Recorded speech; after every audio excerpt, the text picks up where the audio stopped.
Welcome to A Fork in Time, the alternate history podcast.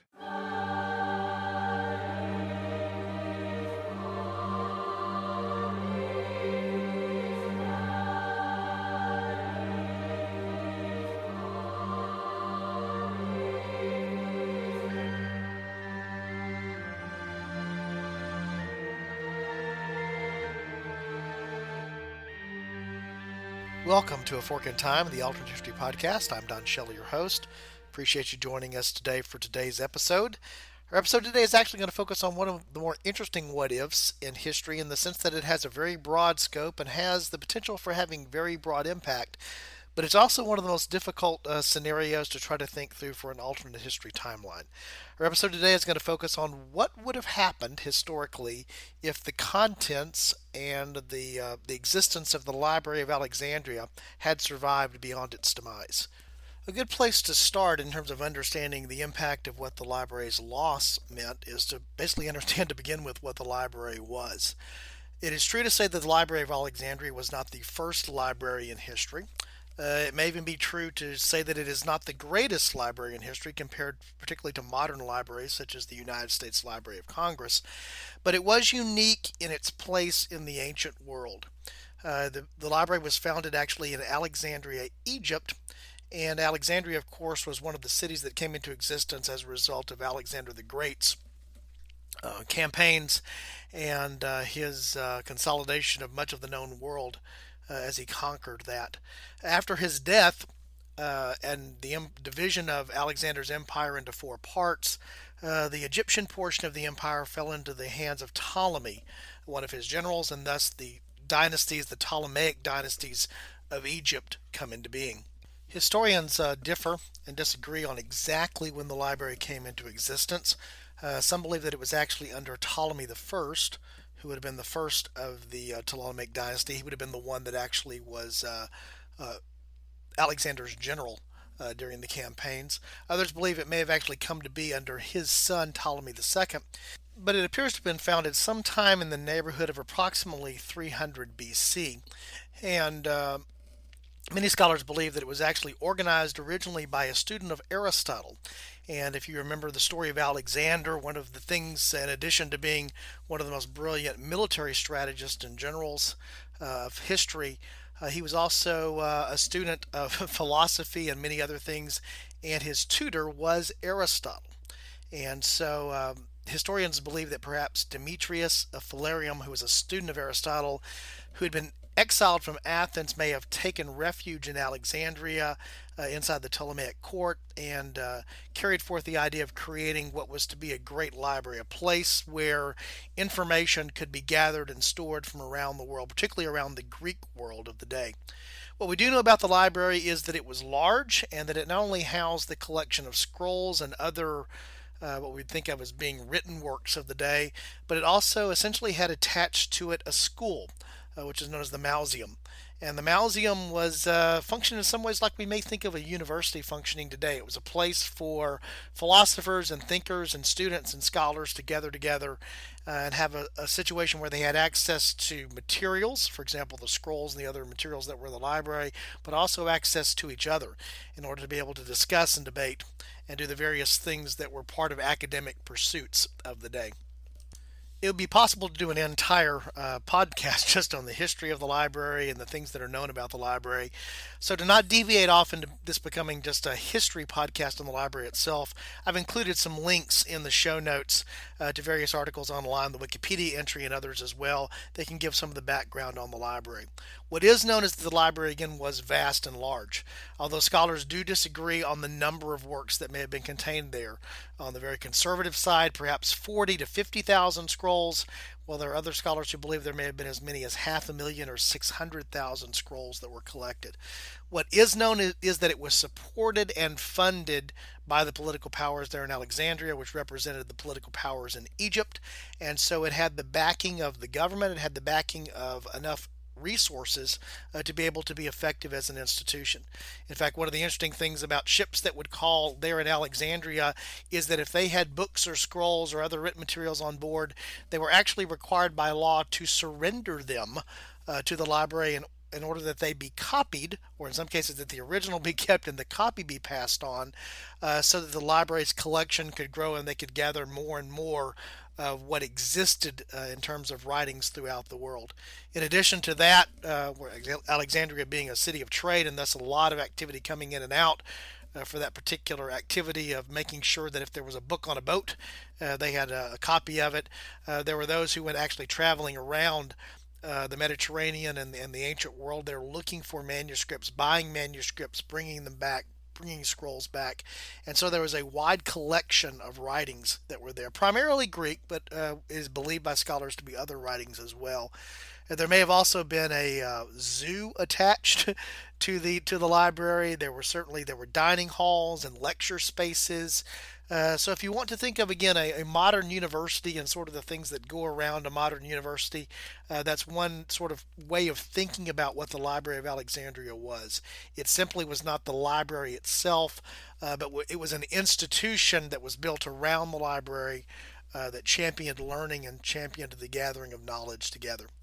So while we're unclear, it's uncertain exactly how many scrolls or manuscripts or other documents were contained, or even whether there were other things there as well. For example, actual physical working copies of inventions or sculpture or the other things that were there. What is known is that it was well known throughout the ancient world, such that scholars and those who had an interest in things would come there, and thus the free exchange of knowledge and information there at the library was something that became quite famous.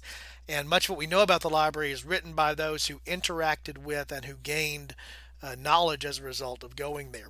We do know that the collection of what they had was so vast that they actually had to develop what essentially became the first version of what we think of as the modern Dewey Decimal System. They had to have some way of organizing and documenting what was there because they had so many scrolls and so much information that you had to have a way to index it to be able to locate and understand what the contents were. You simply couldn't just go scrolling through what was there, just sort of strolling through the library and picking up random scrolls and having a good understanding about what the contents of the library were. It is also true that this lack of complete understanding about what the contents of the library were is also one of the more challenging things as we actually depart off here on this idea of what if the contents of the library had survived. Sort of the common thing that you hear described about the library is the loss of the Library of Alexandria set civilization back, scientific exploration or knowledge back 1,000 years. In other words, if we hadn't lost the Library of Alexandria, the things that we think of as being 20th century things could have happened maybe around the 10th or 11th century. And I'm actually going to take issue with that today. It's tough to know exactly whether that's a true statement or not, but it's doubtful that the loss of a single library, even one as spectacular as the Library of Alexandria, could have set our knowledge and understanding of history back that far. Partly because it was not the only library that existed. There were others throughout the Greek and then later the Roman world, throughout other cultural areas as well, the Arab world, China, etc. So it was not the only place in the world that knowledge was gathered. So losing whatever was gathered there was not like all knowledge was lost. It was just one of the more accessible and well-known places that knowledge had been collected together has been lost. So part of the argument that I will make in terms of the content surviving is that it's not likely that history would have been set back 1,000 years as a result of what was lost there. Although it is probably true that there was a loss of knowledge that did set back learning and set back development and progress in ways that probably can be qualified and quantified. Another challenge to trying to understand the impact of the loss of the library is trying to pinpoint exactly what you mean by the decline or loss of the library. There are at least 4 different events in history that you can point to that had an impact on the library's existence, its function, what was there, the loss of potential materials that were there. And so trying to pinpoint exactly when that 1,000 years, if you want to take that adage, began, depends upon where you want to actually coin the destruction or loss of the library and how you want to associate that as you're thinking through that issue. Probably the most famous, or at least the one that most folks have heard, relates to 48 BC. This is during Caesar's civil war as the Roman Republic is transitioning into the Roman Empire. Caesar has come to besiege Alexandria. He ends up setting his own boats on fire as part of the siege to that city, and a fire spreads onto the docks there. One of the writers that we have recording that event, Cassio Dio, indicates that there was a burning of at least part of the library's contents, whether that's the library proper or whether that was a warehouse that was there on the docks that simply housed some of the scrolls. It's believed that about 40,000 scrolls were lost at that particular point of time. That probably doesn't represent the entire contents of the library, but it's also unclear. But most people, when they talk about the loss of the library, talk about the burning of the library at Alexandria. And so this is the event that they point to. But we certainly know that the library continued beyond this particular point in time because we do have other incidents recorded in history, scholars going there and other things that were referenced that the library was still in existence. But certainly it was an impact on the library. 40,000 scrolls is a lot of scrolls, and some of those may have been the only copies of various things in existence and not having other copies that were throughout the library. So that was part of the loss that was there. But it's not the only event that happened where we have a loss of contents of the library or the importance or significance of the library. In fact, at or about that time, shortly before, after Ptolemy the Eighth, one of the rulers there of Egypt, the Ptolemaic Empire, the post-Alexander Ptolemaic Empire, he begins to expel some of the Greek Hellenistic scholars from the library, sort of a purge of Greek thought. And so, as a result of that, there's some reason to believe that some of the contents of the library may have been carried away or lost by them. So, this could have happened on or about the same time, or slightly before, actually, the burning of the library at the results of the events relating to Julius Caesar. So, that's one of the things that would have caused the decline of the library. What is clear is that as the Roman Empire comes into being post Caesar, post Julius Caesar, is that there are periods of time when the library is supported and periods of time when the library is sort of under political siege as a result of the Roman Empire. It's the Emperor Claudius is said to have built on a new addition to the library, but it seems that generally speaking, the Library of Alexandria followed the fate of the city of Alexandria, and that moved back and forth depending on who was in control in Rome.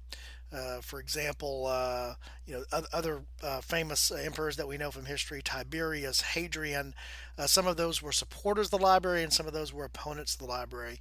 But what appears to happen over time is that the reputation for Alexandrian scholarship was declining, and as the result of the Roman world and the influence of the Roman world that was growing. And so there were places inside of the Roman Empire, the Mediterranean and the known world there, and the close world being ruled by Rome. So there are other places that were rising because of Rome rising, and as a result, Alexandria was not necessarily on the rise, but potentially was on the decline.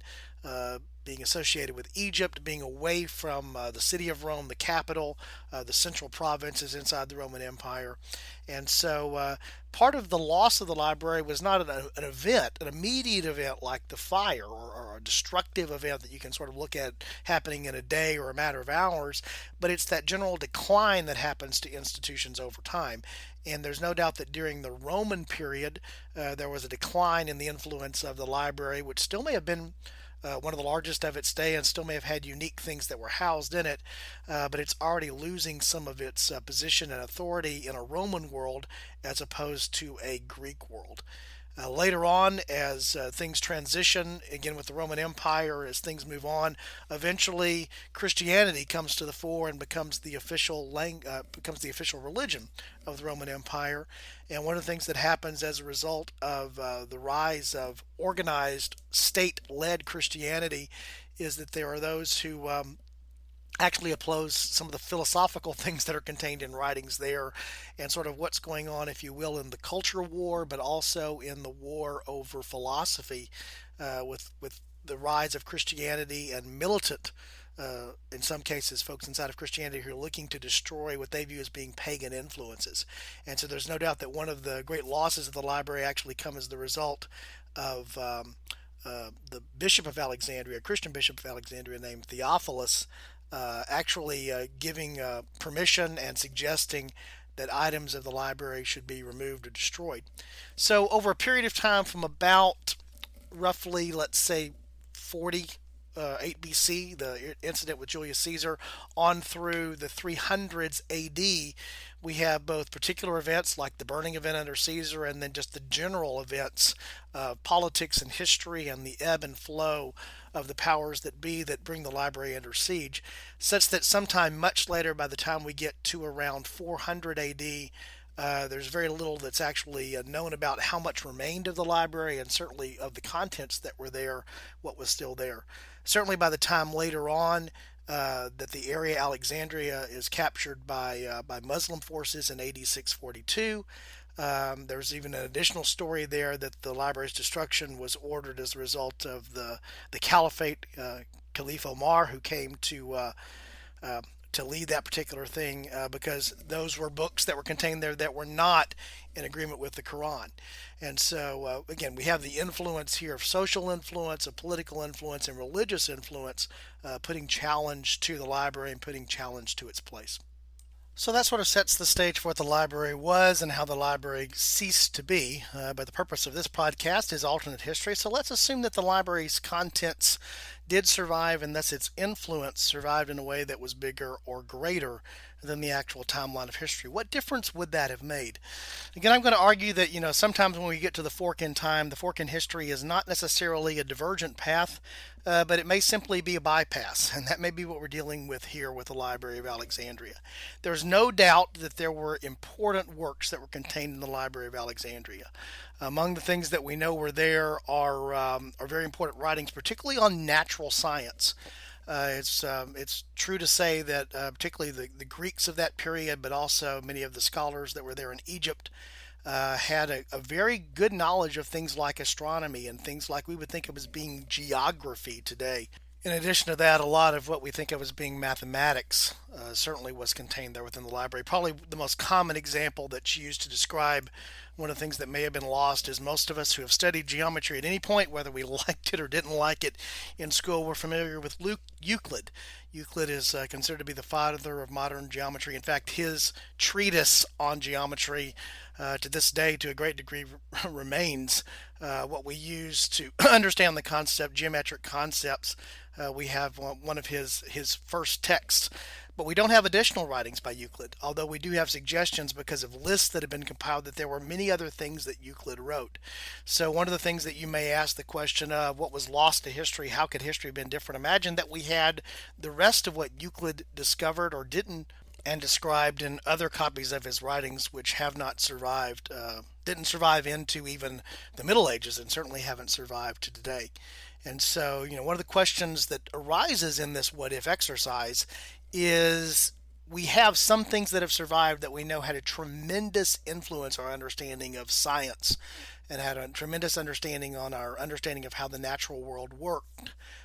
If there's something similar to something that we have today that was lost and was never recovered or has only been recovered through being found or discovered through other forms of scholarship, you may ask the question, again, along the lines of what are we missing that we don't know that we're missing? Perhaps Euclid wrote about things that were only later discovered or that we haven't fully come to grasp today. Another example would be Hipparchus, known as the father of astronomy. Many of the things that we understand and know about things like the Earth's size and the stars and the motions of the planets, things that would only be rediscovered through Galileo and Copernicus, were known and were documented thousands of years before, and yet were lost. If those writings or writings similar to them had survived, in other words, if Alexandria had existed as a library that someone could have gone to 500 years before Galileo or Copernicus and found what was there and found the proofs that existed for what we think of as being a heliocentric solar system or universe, and through the movements of the planets, the things that were later discovered that we hold in high renown, folks again like Galileo and Copernicus and Newton in terms of mathematics relating to describe those things, Kepler. What if those things had not needed to be discovered, but were information that had never been lost? If you look at that scenario where that information was not lost, and so we can set back a couple of hundred years, maybe even approaching that 1,000-year understanding of things like astronomy, things like planet motions of the planets, those types of things, it is possible to imagine that the discoveries that would have been built on top of those, the mathematics that would have been built on top of those, the understanding that would have been built on top of those, would have enabled science to move faster in history than it actually did. One example of that is to look at the case of Archimedes. Archimedes, known for creating Archimedes' screw, which enabled water to be transported up against the flow of gravity. A powerful invention, one that is still recognized as being unique and special thousands of years later. Archimedes was there at the library, worked at the library, studied at the library, was a scholar there at the library at various points. Perhaps there were other things that Archimedes designed, invented, built that were lost that we don't know about today. And as a result of that, that knowledge was not found again for hundreds or thousands of years, or maybe we don't understand some of the concepts that even he discovered then that we have not sort of rediscovered or had the need to rediscover today. So that's just one example, that along with the astronomy, just being examples of practical information, practical knowledge that very likely existed in the Library of Alexandria that had to be rediscovered. In fact, when we think of the Renaissance as that period, it was rediscovering many of the ideas from antiquity and the Greek classics being brought again into the modern world. When people talk about that loss of 1,000 years, what they're talking about is bridging that period of time where that would not have been lost. So that could have been discovered earlier, and we could have built upon that, instead of in the around 1600, beginning around maybe 600. And what difference would that have made in terms of where mankind would have progressed moving forward? One of the other interesting things that may have been lost there that's also tough to really get a grasp on is one of the elements that existed at the library and sort of the attached school and scholarship that was there was one of the first medical schools that existed. And it is known that there were treatises that were written there and that people came from all over the Greek world to study what at that particular time was thought of as being medicine, the early advent of medicine. When you advance forward, particularly to the Middle Ages, responding to things like the plague, just generally speaking, the state of understanding how to take care of the human body, how the human body worked, and the relatively modern understanding of that. If you can imagine a scenario where there would have been a better understanding about things that we think of as being medicine, how to treat things, how to scientifically analyze what's going on inside the human body, you can imagine an outcome that could have resulted that would be very different as well. So imagine at the time of the outbreak of the bubonic plague, the Black Death in Europe, that there was a better understanding of knowledge regarding healthcare, to use the modern term medicine, to be able to respond to that. Could that have enabled that to have been a less impactful event on history? Could that have avoided that? Would there have been an understanding that would have allowed the impacts of that to be lessened, reduced, or even eliminated? If so, that's a very profound event when you consider how much the percentage of population that was lost, for example, to the Black Death in Europe, and how that impacted the politics of Europe and thus the rest of the world over a period of time. You can easily see how a little bit of knowledge preserved, not a lot of knowledge preserved, even a little bit of knowledge preserved from the Library of Alexandria in a couple of key subjects, scientific subjects, medicine, astronomy, mathematics, could have had a ripple effect throughout history that would have been quite profound. Imagine that we become a world that's capable of flight or understanding the principles of aerodynamics 300 years before the Wright brothers. And so the moon landing, which we're going to be coming up on celebrating here, the anniversary of in a few short weeks at the time of the recording of this podcast, would have been something that could have happened centuries before.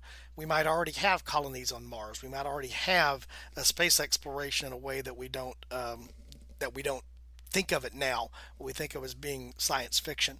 So again, I'm making the argument that we probably did not lose as much as historians want to claim that we lost by losing the Library of Alexandria, but it's tough to know.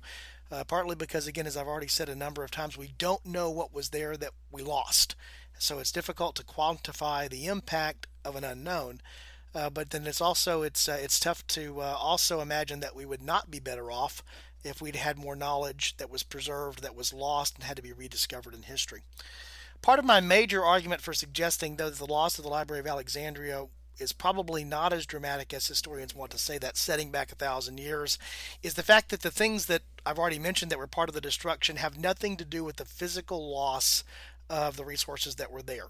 First of all, it's important to note there were other libraries throughout the world. So the fact that while this may have been a unique collection of a lot of manuscripts and a lot of scrolls and a lot of other documents, all gathered in one place and thus easily accessible, that doesn't mean that these were the only copies of what existed, or that other copies would not be found or still aren't yet to be found.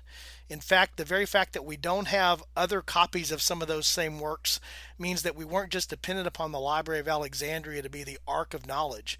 But the reason that they've been lost to history is because the general forces of history, we mentioned before, the roles of concerns about changes in philosophy, about the rise of religion, viewing things as being pagan, causing things to be destroyed. All of that happens whether the Library of Alexandria stands or whether it falls. The loss of knowledge was not just the result of one building or one location being impacted by the loss of what was contained there, but it's the general flow of history to have the competition that exists among ideals and philosophies that cause things about them to be destroyed. I can't help but think of, particularly as we think about the New World, during the Spanish conquest of the Aztecs, the Mayans, the Incas, we know that precious artifacts, precious records were destroyed there that may have been the only records, at least that we've discovered so far through modern archaeology, of what was there, but that those things were lost not because of just the physical destruction, but because of what was going on that caused them to be destroyed.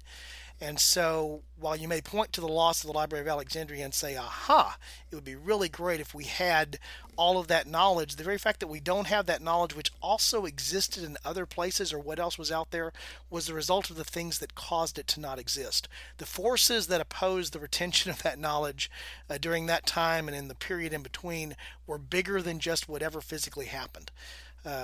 The knowledge of the Library of Alexandria was not just lost because of a fire that you may or may not hold Julius Caesar, accountable for, but the loss of the knowledge of Alexandria is a much bigger question to be answered because it relates to political oppression, what might be viewed as being religious oppression, the other things that cause knowledge and the pursuit of knowledge and the pursuit of different ideas to be squelched or to be extinguished from time to time with the need for someone to come along and relight them. That's happened throughout history as well, where knowledge has been lost, knowledge has been regained, and then once it's regained, it's expanded beyond that. That's a cycle of history, and the Library of Alexandria and its loss just represents one part of that cycle. I think one fair thing to talk about, though, as being a potential loss is the loss of literature. We certainly don't have copies of many of the famous Greek playwrights and other Greek writers, even necessarily all of the writings of those that descended from the school of Aristotle and the role that some of his students may have had in founding the Library of Alexandria and setting up the scholarship that happened there. One theory related to the Septuagint, if you're familiar with the Greek translation of the Jewish scriptures, is that happened there. Could have been that it happened obviously at Alexandria under the influence of the scholars that were there. And so one of the things that may have been lost to history are copies of biblical manuscripts or other religious writings that would give us insight into to the language, particularly of Hebrew scriptures, but also the loss of literature in general gives us perhaps a loss of insight just into the various things that would have been enabled us to have a better understanding of how to translate or to better have survived many of the concept of literature that exists now. Was there a copy, an older copy, a more complete copy of more, for example, of something like Homer's epic, the Iliad or the Odyssey that may have existed in Alexandria that has sections or parts that didn't survive down to history? Are there plays of Sophocles that we would look at as being more important than those that we read now, Oedipus Rex and Antigone, that are lost to history as well simply because we don't have copies? Again, it may only be a single scroll or a single manuscript, but when you think about some of those great pieces of literature that have influenced history, some of the ones that I've mentioned here and others all the way through, it's not hard to imagine that just having a couple or 5 or 10 or 20 or 100 more of those documents could have had a tremendous influence on our understanding of culture and history and philosophy that goes back as a result of those writings, and how they may have influenced other writers of the period up to even leading to the modern day. Many modern concepts are influenced by those things that are contained back in the Greek classics, the Roman classics, the types of things that we study. There's also the possibility that literature from other cultures could have been preserved there. So maybe there's writings from Mesopotamia, there may be other writings from other parts of Africa, other things that, again, we just don't know what was lost, that would shed insight onto history and understanding that as we discover things today through modern archaeology, and through other modern science, we may be able to link back to. So, one other possibility to think through in terms of the knowledge of the Library of Alexandria surviving is not necessarily that we would have seen some of those things produce a difference 500 years ago or 1,000 years ago, but their existence today may suddenly be able to be linked to a modern discovery in a way that we would gain insight on the modern discovery, and the modern discovery would allow us to have insight on the ancient text or scroll or manuscript that was preserved. And so, that's the way that history and knowledge works, is sometimes the past sheds light on the future, and sometimes the present sheds light on things that are in the past and gives us a different understanding or a different way of appreciating. In fact, I think one of the most interesting ways that we can appreciate that, given that we have the modern invention of the internet and the ready access to knowledge of all types in all types of ways, is that it allows us to appreciate even more what we have today.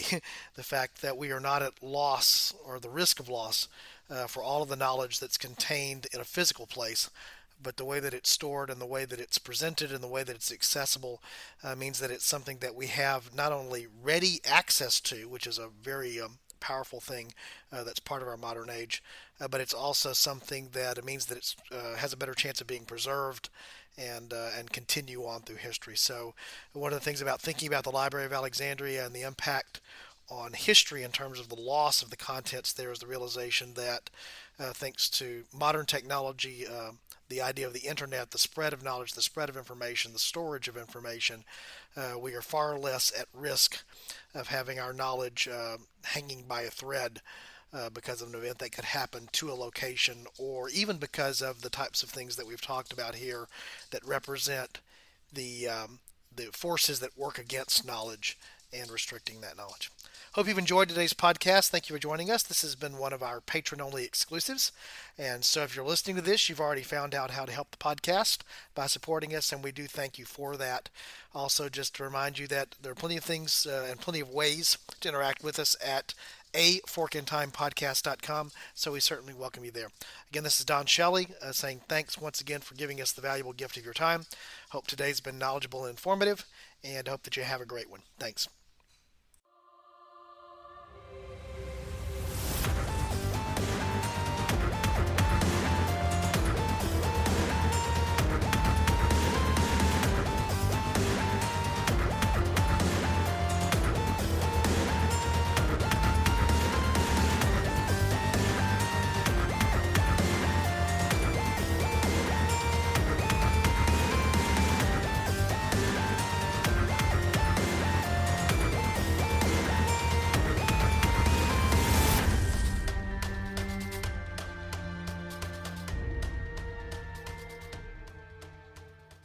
Thanks for listening to A Fork in Time, the alternate history podcast. Join us next time.